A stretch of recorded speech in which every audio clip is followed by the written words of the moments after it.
Les réfugiés climatiques ou écologiques ou encore éco-réfugiés sont une catégorie de réfugiés environnementaux. Ce sont des personnes ou groupes de personnes qui sont forcés de quitter leur lieu de vie, temporairement ou de façon permanente, à cause d'une rupture environnementale qui a mis en péril leur existence ou sérieusement affecté leurs conditions de vie. Les réfugiés sont principalement ou en grande partie composés d'agriculteurs, de pêcheurs, mais aussi d'éleveurs.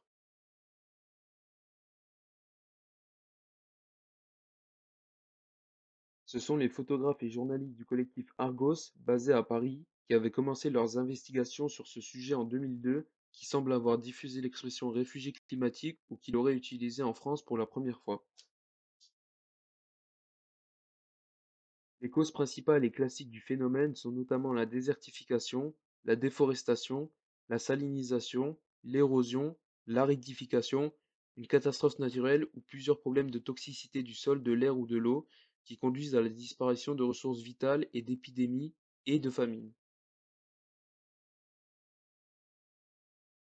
Ce type de prospective est particulièrement délicat car le nombre des déplacés et réfugiés est actuellement mal connu et il sera dans le futur proche déterminé par des croisements complexes entre la crise de la biodiversité et la crise climatique dont l'ampleur exacte ne peut pas être prédite avec exactitude,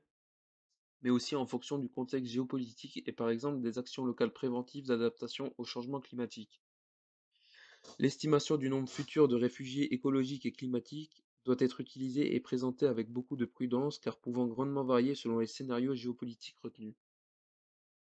Le lien entre la dégradation environnementale et la décision de migrer est encore mal cerné. Cependant, 645 millions de personnes ont migré pour des raisons énergétiques, 50 millions d'autres personnes ont migré à cause de conflits et atteintes aux droits de l'homme, et 250 millions d'autres personnes ont migré à cause de phénomènes directement induits par le dérèglement climatique. Il existe tout de même des moyens pour lutter contre ce phénomène. Pour cela, il suffit de modifier nos habitudes alimentaires, réduire la consommation de viande, lutter contre la déforestation, aider pour la préservation des océans,